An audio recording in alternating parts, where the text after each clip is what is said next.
ლოცავთ ყველას დიდი სიყვარულით გაიხარეთ დღევანდელი სახარება სულ ბამხნევებს უფლის სიტყვა გვაძლიერებს და სულ გვაძლევს იმის საშუალებას რომ უფრო უკეთესი გავხდეთ ვიდრე ვართ უფრო განვახლდეთ ჩვენ და უფრო მეტი შეიძლება გქონოდეს უფალი ზრუნავს ჩვენზე როგორც მიწიერ დევნილობაში მიწიერ ცხოვრებაში მიწიერ განსაცდელებში მყოფი ადამიანებზე მის მრევლზე ზრუნავს უფალი ჩვენ მისი მრევლი ვართ ქრისტეს მრევლი ვართ ვინმე ადამიანის მრევლი კი არა ვართ ისიც ვართ ხა ადამიანის მოძღვრის მაგრამ პირველ რიგში ქრისტეს მრევლი ვართ ყველა თავიდან ბოლომდე ამიტომ უფალი თავის სამწყსოზე ეპარება ეჭვი ვინმეს ვარ ზრუნავს რა თქმა უნდა ზრუნავს აი ეს არის პირველი მთავარი და ეს ზრუნვა თითოეული ადამიანის განგებულება მისი ღმერთთან მისვლა მისი ღმერთთან ყოფნა ეს საოცარი საიდუმლო არის ამიტომ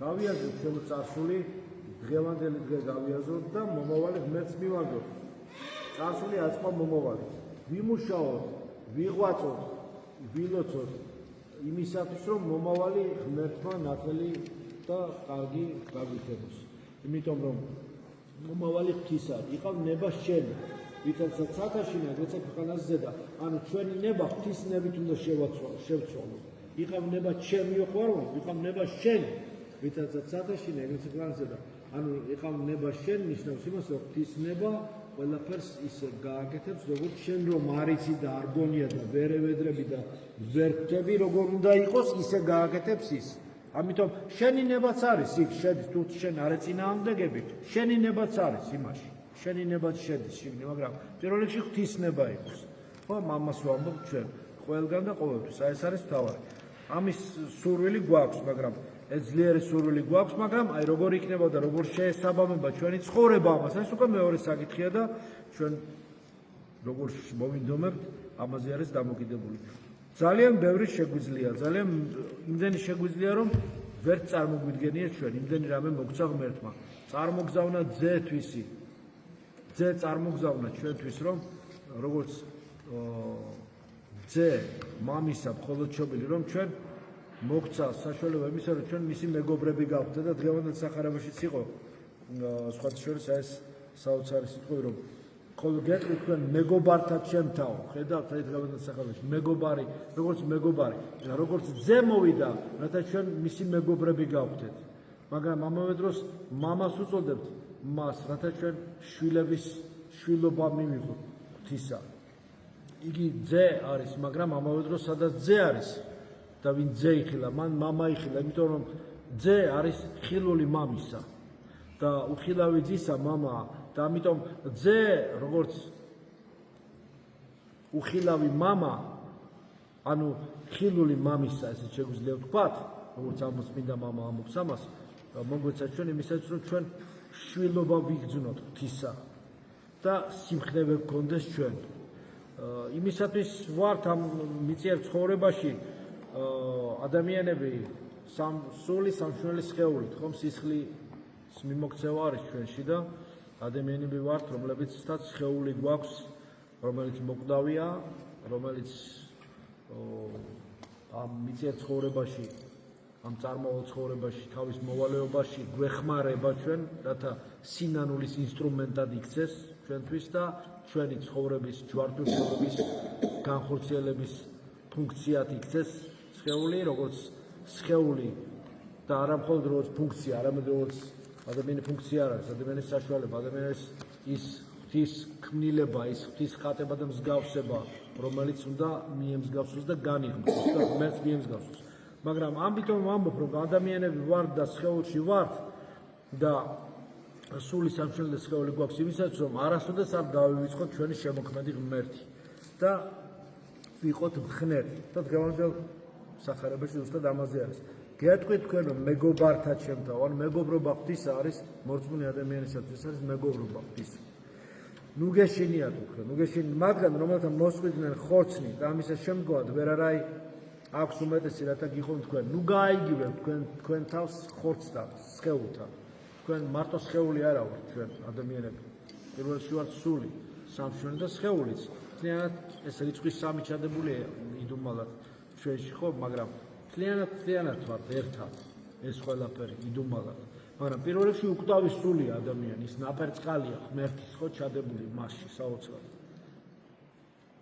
და ამიტომ ნუ გეშინიათო, იმიტომ რომ სხეული კი მოკვდავია, მაგრამ სული უკვდავი, სულს ვერავინ ვერაფერს ვერ უზავს. მაგრამ აი იმის გეშინოდეს, ვისაც სულსაც შეუძლია ავნოს. პირველ რიგში ღვთის შიში განწმენდელი მაცხოვრებელია, მაგრამ მე გეტყვით თქვენ ვისა გეშინოდეთო. გეშინოდეთ მისა, რომელსაც შემდგომით მოწყვეტისა ხელეწიფების შთაგდება გენიასა. აი ამის გეშინოდეთო. მე გეტყვით თქვენ მე ვისა გეშინოდეთო. ხედავ? ანუ არავის არ ეგოს რომ ვიღაცებს გონია და ზოგს გონია რომ არაფერი მოდი დღევანდელი აგერ ცხოვრების ბონუსები მივიღოთ, მოდი მოთვალე და შეჭამე რაღაცა ეს ტიპი შენდობას ვთქვი ეგეთი ფოლკლორისთვის, მაგრამ იყავი ეს დღევანდელი ეს თქვა ცხოვრებით იცხოვრე და დაარჩენი მე ის როდის იქნება და რა იქნება არავინ არ ძალიან კარგად იცის და იქნება ყველაფერი. ამიტომ როდესაც შენ ყოველთვის გიყურებს ის დამკვირვებელი ანგელოზი, კეთილი ძალა, მაგრამ ბოროტისალაც გიყურებს. დუმარე დამკვირვებელი, ესე ვთქვათ, შეიძლება ის. შენ ვერ ხვდები და ვერ გძნობ, მაგრამ შენ გძნობ, თუ კი მგზნობიარე ხარ, ამიტომ მარხვაში, აი პეტრე პავლოვის მარხვაში დავამახვილე ყურად გავუშვებ. განსაკუთრებით შეგრძნებები იცის ამ მარხვაში, განსაკუთრებული უხილავი ბრძოლები იცის. განსაკუთრებად იცის ასე ვთქვათ, თავისებური შეგრძნება დემონური ძალის მოახლოებისა, თავისებური განცდა იმისა, როგორ არის უხილავი ბრძოლა. განსაკუთრებით მაშინ, როდესაც ადამიანი მადლს იღებს, როდესაც ირვაზე უნდა მივიდეს ან ეზიაროს ან შემდეგ. როცა ადამიანი რაღაცა მადლს იღებს, ვარდივეკლოდ ვის მოუწყვეტია, ხო? ის აუცილებლად დემონური ძალა მას აკვირდება. ყველა დემონს თავისი ფუნქცია აქვს. ეხლა ეს დიდი თემა აღარ ლექციას დაემსგავსება, დავიწყო და ამაზე ლაპარაკი. სასულიერო აკადემიაში კითხულობდი ამ თემებზე ლექციებს, მაგრამ ეხლა უბრალოდ ეს ისეთი თემაა, რომელიც შენ თვითონ ყოველმა ადამიანმა უნდა თვითონ იგრძნო. და განსაკუთრებით ამ მარხვაში იგრძნობა ეს და გრძნობს ადამიანი დღისი და განსაკუთრებით ღამით. გრძნობს ამ ძალის მოახლოებას, როდესაც მასთან ეს ირაციონალური ქაოსური ძალა, რომელიც არანაირი რაციონალურ გააზრებას არ შეესაბამება და არ ვერ გაიაზრება, ვერ დაიშლება მათი მომრავლებად, ასე ვთქვათ. მას უახლოვდება. თუ ადამიანი მზად არ არის, არ ეზიარება, არ არის მონანული, არ არის ქრისტესთან, ჯვარი არ აქვს, სანთელს არ ანთელს, არ არის სახლი ნაკურთხი, არ არის მისი სხეული, სული და სამშინველი ღმერთთან, სული სამშინველი სხეული, ესე ვთქვათ. იმიტომ რომ სული იკვებება ღვთის მადლით, სულისაგან იკვებება სამშინველი და სამშინველისგან იკვებება სხეული და არაფერიქით. სხეულისგან იკვებება სამშინველი, სამშინველისგან სული და დაუძღვრებული ადამიანი ცუდად არის, ესე არა, პირიქით არა, ანუ წაღმა. სული იკვებება ღვთისაგან. მაგრამ თუ უკუღმა არის, ან ბზარი არის ცნობიერებაში, ან ბზარი არის ფსიქიკაში, ან ბზარი არის ადამიანის სულიერ მდგომარეობაში და არ არის მყარი, თითქმის წამს, მაგრამ სულიად არ წამს. თითქმის ჯერა და კინაღამ მორწმუნეა, მაგრამ სულ არ წამს, თითქმის და კინაღამ მეგობარია და ერთგულია და კინაღამ უყვარს და კინაღამ და თითქმის მორწმუნე ხომ არ გახდა, ნეტო, ესე არა, ნამდვილად მორწმუნეა. შემდობია, პატიებელი, ასე შემდეგ და შემდეგ უცახარების შემდეგ. თუ ესე არ არის, მომენტალურად სადაც არ აძალებს ბოროტი ძალა, დემონური ძალა არ აძალებს ადამიანს. დემონური ძალა არ ძალებს მას, იმიტომ რომ ქრისტეს შემდეგ ამის ძალაუფლება არ აქვს. მაგრამ რაც აქვს ადამიანს სისუსტე, აი იმაში დაიჭერს და იმას უკეთებს გენერაციას, ანუ იმას გაუზვიადებს და აი იმას და ესე გაუმწვავებს, რაშიცა. თორე ახალს არაფერს არ აძალებს, რაღაცა ახალს არაფერს, არა, პედანტურია ძალიან სხვათა შორის. ჯოჯოხეთური ძალები პედანტურები არიან. და ცოტა ისეთი სიტყვაა, ხო, მაგრამ აი რაც შენ სისუსტე გაქვს და შენ რო გონია რომ არ გაქვს და გონია რომ რაღაც იცი და სიუგლეში ისიც არ იცი, რაც გონია რომ იცი ისე როგორც უნდა იცოდე, აი იმაში ჩაგიჭერს და იმას გაგიღვივებს. და ამიტომ ძალიან დიდი სიფხილეა ეს. ეხლა ეს შიშის გამო კი არა, დაფეთებული და დაშინებული არავის არ უნდა. ხრად უნდა იყოთ და რა ვქნათ, ესეც დაშვებულია. მადლობა ღმერთს ამისთვისაც. ეს ჩვენი, ასე ვთქვათ, მწვრთნელი სულებია, ასე ვთქვათ. ერთ-ერთი გამონათქვამი მწვრთნელი, მწვრთნის, რომ შენ თავი აკვარიუმში არ გეკოლოს, რაღაცა რეზიმაში, სანატორიუმში, სადღაც ისეთ რა, რაღაცა ყველაფერი კარგად არის, ყველაფერი კარგად იქნება, ყველაფერი როგორ იქნება, ყველაფერი კარგად იქნება? აი მოიცა ცოტა ხანი როგორ იქნება ნახავ. თუ ამას იტყვი, ყველაფერი კარგად იქნება. აი მე ნახავ როგორ იქნება. ამიტომ ეს არ უნდა თქვა. მადლობა მეც როგორც არის, იყავ ნებაშერი ვითაც 1001 ქვეყანაზე, ანუ გლობალურად შეხედებ ეს ყველაფერს. ღმერთი ერთ არსის სამგვამოვანი. მამა ძე და სულიწმინდა. მისი მადლი არასოდეს არ ილევა. მუდამ მოდის და მოდის და მოდის გაუთავებლად ეს მადლი. თუ კი ადამიანი მზადარ დააკვირდით, როცა არ ჩერდება ეს მოდის და მოდის, მოდის და მოდის. ოღონდ შემიყავი ღია. გაუთავებლად მოდის ეს მადლი. იღვრება და ოც წვიმა, ხო არ არის მოზომული. მოდის და მოდის, აი დღეს წვიმა იყო, ხო? არ არის ყოველ წვიმა. ვინც მიმღებია მიიღებს, ვინც არა და არა. სხვა შორის წვიმა მადლს მიყვარს წვიმა. მადლს განასახიერებს, წმინდავს. ზეციური წყლები წმინდავს, სიბინძურებს, ბევრს. ამას სოფელში დაბუდებულს. არ არსებობს ისეთი ძალა, რომელიც ღვთის მადლის და ღვთის მოწყალების საწინააღმდეგო იყოს და მასზე მეტი იყოს. ეგეთი ძალა არ არსებობს. თუ ადამიანი ნანობს და თქვენც ნანობთ, ყველა ცოდავს, მოვინანოთ, ეხლა როდესაც წაიკითხავთ, იმძლეა, როდესაც ვკითხულობ ხოლმე და ყველა ცოდვა მიეღება ადამიანს. თუ ნანობს, ითო ყველაფერი უკვე მოტივებული და გზა გახსნილია. უბრალოდ ჩვენი თანხმობა ამაზე საჭიროა, სიტყვით, აზრით და საქმით.